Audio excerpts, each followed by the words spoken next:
Now, as the Afghan crisis continues to escalate, the Food Health Programme has now warned that the combined effect of the ongoing conflict and also the adverse weather events linked to global warming have put nearly about 9 out of 10 Afghans at the risk of severe hunger.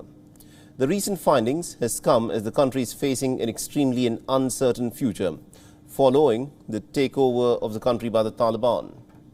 The future remains very bleak for a majority of the Afghans. Remember, even when the Americans were there, 1 out of every 2 Americans of the 2 Afghans was under the poverty line in Afghanistan. Now, food insecurity is in fact on the rise due to the ongoing crisis, which has isolated the already ravaged region from economic prospects. Food scarcity has affected nearly about 14 million people, including 550,000 people who have been displaced by conflict since the beginning of just this year.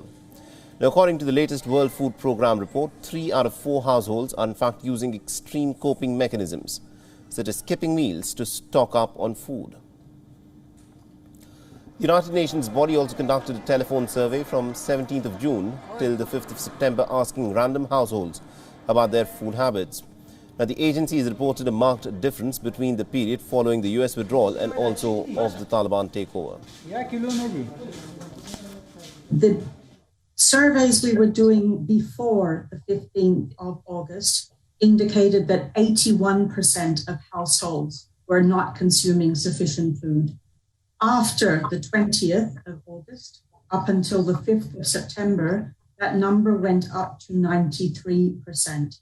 What we have found is that the number of, or the portion of families resorting to extreme coping mechanisms, those are things like skipping meals or preferring to give food to children instead of adults, or limiting portion sizes to make food last longer, have almost doubled. So now there are 3 out of 4 Afghan families employing at least one, if not more, of those approaches. Now, Afghanistan is currently facing an acute economic collapse after the foreign nations and institutions said that they would withhold monetary funding in order to curb Taliban's threat. Now, along with the recent political turmoil, the long period of drought over the course of the last 3 years has also affected food production in the country. Food prices have spiked since the second drought in 4 years has ruined nearly about 40% of the wheat crop. WION is now available in your country. Download the app now and get all the news on the move.